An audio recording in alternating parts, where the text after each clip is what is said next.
All right, so we're here at the Roosevelt Island Farmers Market, and we have representatives from Passengers United, who's a transit advocacy group. So guys, can you tell us about Passengers United? Sure.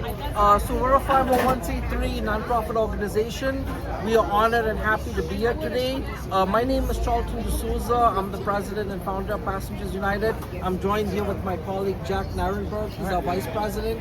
And yeah, we're here to serve the public and inform them of the changes coming to the Q102 bus route and every other bus route. Starting on August 31st, that's going to be phase 2 of the Queens Bus Redesign. So phase 1 of the Queens Bus Redesign started on June 29th, and the phase that's going to affect Roosevelt Island takes effect on August 31st for the Q102 and other routes in Western Queens and Northern Queens. Could you explain what the changes are to the 102? Sure. So we have a map here, very easy to see map, which we're going to show you, and that is it right there. Yes, so what's happening is the Q102 right now, it serves Queensbridge, and it also goes up to Astoria from Queens Plaza.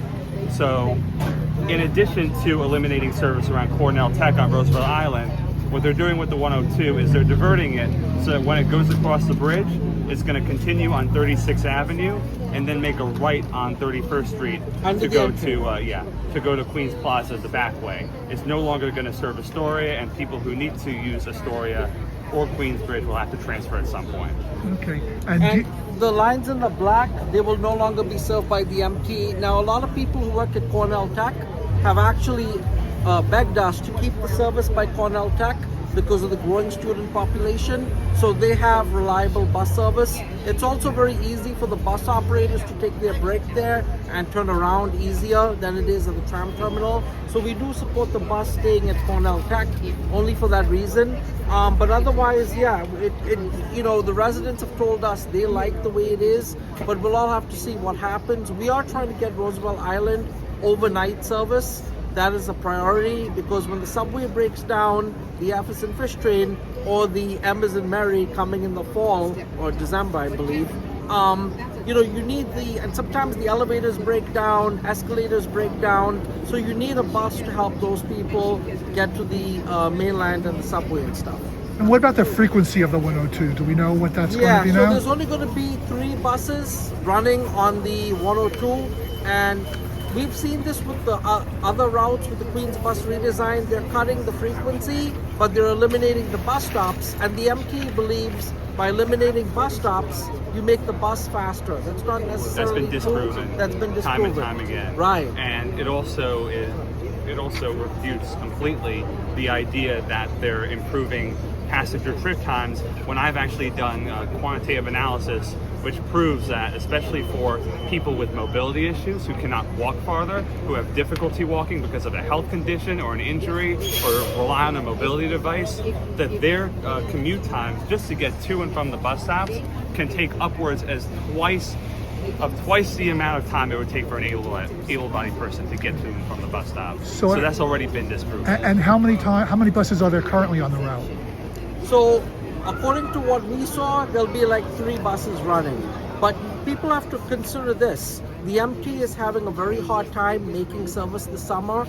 Because of the recent heat wave, a lot of buses are basically on the defect line getting repaired because they don't have air conditioning and other repairs. So it depends on the frequency, the availability of buses, and the availability of bus drivers to actually do these runs, because there is a national shortage of bus drivers. So, throughout Queens, we're seeing, I would say 60% or 70% of the service on each route is going out. That's the reality. So we suspect with Roosevelt Island, it'll be 3 buses. And that's what they did say. The schedule will pretty much be the same that it is now. But again, every other bus stop along Main Street here will be eliminated. Okay. And what do you think of the F and M subway switch? We think that's a great idea, especially for rush hour commuters in the morning who have to travel into Manhattan, or who work, in parts of Queens by Steinway Street or 46th Street or Rodden Boulevard. It works for them. And we heard that they are increasing frequency on the M train. We hope that's true, so that all Roosevelt Island residents will be able to take advantage of the subway. Okay. And if people on the island want to join your group or learn more about it? Absolutely. So all of the information that we have here here is on our website, and on our website we have a dedicated portal specifically for the Queens Bus Network redesign. We've been using that throughout the entire planning process, and it's available for people to take action, to learn more about the changes, to point them in the right direction, but also if they feel like they're being disproportionately harmed, if they feel like the bus stop elimination, for example, is going to create a barrier to access for them, or they feel like their neighborhood in particular is receiving less service than it should be, or they're going to be disadvantaged otherwise as a result of the changes, they can also take action, and we have dedicated steps to that are clearly outlined. We're also on Instagram, Passengers United. We're on Facebook, Passengers United. We're on YouTube, and we were on the news last week on Pix 11 and CBS 2 about the Queens Bus redesign. We're the only nonprofit that has held workshops, held in-person events, been out Actually in the field. engaged the community. In the community. We're the only ones, it's a real shame that we're the only ones who have actually done the on-the-ground work, engaging the public, informing the public, actually doing our due diligence with this plan, and making sure that the gaps that the MTAs created with their public outreach, which was abysmal, by the way, they barely reached 1% of the population. Yes. It's very clear they were disinterested in actually getting it right. Of course, they're focusing on the number as opposed to what they actually achieve from it, but that's beside the point. We've actually been doing the on-the-ground work to bridge that gap in representation and in access, to bring these people to the table when they wouldn't have been brought to the table otherwise.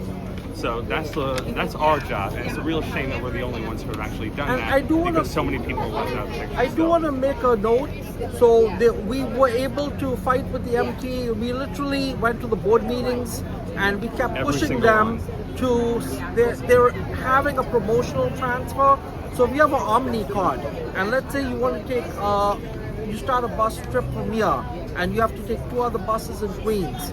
You're eligible for what's called a promotional transfer, which is going to be valid from now till January. And then they're going to look at, the MT is going to review it to see what buses people are using in Queens.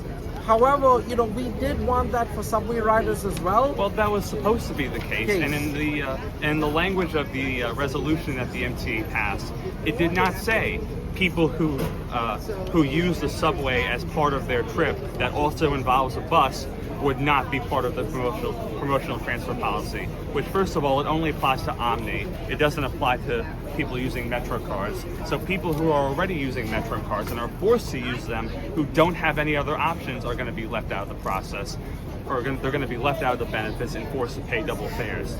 Then what we found, and I actually heard this from New York City Transit President Demetrius Critchlow directly, is that when I asked him, is this promotional transfer going to be valid for those who have or who are forced to take a subway as part of their trip? So, for example, the Q102, which now runs along Hempstead Avenue, used to be the 110, which got you directly to Jamaica Center for the J train. You now have to transfer to the 110 at Jamaica Avenue, take that to Jamaica Center, and get on the J train from there. So that's already 2 buses and a subway. By the language in the resolution, that should count for the promotional transfer. But what Mr. Critchlow told me is that, and these were his exact words, we are only interested in the Queens Bus Network redesign. I'll give you a and it's a pretty clear oversight, because so many thousands of people who are going to be affected by the changes in the redesign, who are already affected by the changes in the redesign, rely on the subway as part of their trip. And to not count them, and to openly not count them, is a pretty, I hope it's either an oversight or it's clear discrimination. And I will say this, for Roosevelt Island residents, let's say if you take a bus from here, the 102, and then you want to transfer to the Q32 or the Q60 to get you over the Queensboro Bridge, and then you take the M15, you will be charged an additional fare on the M15 because it's only buses within Queens. So that doesn't make any sense, right? And that's what people wanted, that transfer for the 15, but you won't see that, unfortunately. So it's a gross oversight. Yeah. But what's also not being clarified is what I was also told, again, as Charlton described, the MTA, throughout these 6 months while the promotional transfer is in effect, the MTA is going to be analyzing the data that they're getting from the Omni tabs. And what I was told is that Omni allows for them to evaluate individual origin destination trips, and that data to evaluate individual trip patterns. But what they've completely left out of the equation are those people who cannot use Omni for whatever reason, whether they are commuting to and from Nassau County and rely on a Metro card, or for other reasons in which they're unable to switch to Omni, or they haven't been able to switch to Omni as easily. Those people, it's not guaranteed whether they're going to be evaluated as well. And if you have too small of a sample size, you get disproportionate, you get misleading data that's going to harm people. So the Beeline bus, a lot of people who work on Roosevelt Island work in Westchester, and there's something called Beeline bus. So you cannot use Omni on Beeline bus or Nassau County Express at Jamaica 179th Street for the last stop on the F train. So this is the issue. And there's been a whole blame game and we've between been the MTA working and with Nice Bus the too. Nassau County Express and Beeline bus to get the fare boxes installed. The good news is it is being installed, but they won't be ready until April 2026. Which is after the MTA is promising to eliminate the Metro card. Right. So once the Metro card is eliminated and the boxes are not available on Nice Bus, then what happens? Right. So Okay. the MTA clearly did not think this through, and they couldn't even give me answers as to whether they were including people with Metro cards in the study. Same thing with people who don't use Omni, people who are not. They're just making assumptions about how people commute, how people get around, also how people are able to pay their fare. So Yes. we are trying to get plaintiffs taking- for the yeah. lawsuit. So and we are you exploring go our on the legal website. action. Yeah. Yep. So we are exploring our legal actions because, as I explained, the elimination of nearly 1,800 bus stops will create barriers to access for senior citizens, It people will, with but it's disabilities, gonna go health conditions, and other conditions where they're unable to walk farther to their buses. Yeah, The Q102 is going to be affected. This is They're the going new to, route. about half of the stops along the Q102 are going to be eliminated. Yes. And what does that say if you live somewhere where you don't have ample access, where you don't live along the actual bus line, and you have to commute already? That's what's called the first mile and last mile connection. The first mile is the distance between your origin and the transit stop, in this case the bus stop, and the last mile is the distance between the end bus stop and the destination. And nowhere in the MT's documentation are any of those listed. So when the MT's gloating about when the MTA is promoting the increased bus speeds, which in the Bronx plan, which happened 3 years earlier, it was only an increase of an average of 2.9%. 2.9%. That is barely anything. So, and as I said, according to the calculations that I did, people with mobility issues will suffer. They are already suffering, and any promise of improved travel times and decreased travel times is negated immediately by the dramatic increase like my in colleague first was and last saying- mile distances. And that is an ADA violation, it is a civil rights violation, and we're not going to allow it to happen. Yeah, and so we are exploring our legal options. We are encouraging people to sign up as plaintiffs on our website, and they can go to our action portal. That's all on the Queens Bus Network Redesign portal that we have. We are also encouraging people to file Title VI complaints if they feel that they've been disproportionately harmed. And it's not just Title VI, it's also ADA, so they can do that too with the Federal Transit And this Administration. plan is not senior friendly. I can tell you where I live. I'm affected on the Q110, the Q82 route. So we literally are waiting 45 minutes for a bus stop. But before we even get on the bus, we have to walk 5 minutes to a bus stop, get on the bus, wait so long, and then pay another fare to get on the subway for the G train. It's a disaster. Yeah. So Roosevelt Island, my advice to you, keep fighting hard. Talk to your city council person, talk to your state assembly member, your congressperson, and let's get this together. We're with you all the way at Passengers United. We're here to help you and see the Q102 succeed. We love the Q102. We love Roosevelt Island too. All right, thank you both very much. Yes, thank Yeah, you most so much. importantly, we have your back. We are trying to inform you as much as possible, Yes. but we do have your back. We are not the ones who did it. Please do not treat us like that. But we are here to help you, and please visit our website, visit our action portal, visit our resources for the Queens Bus Network Redesign. They are readily available. Take advantage of them. And we're all volunteers. We Yeah, work our I'm not regular earning a jobs. dime doing what we're neither doing. do I. Yep. Yeah. We love what we do. All right, thanks again. Okay, so All right, thank awesome. you. Good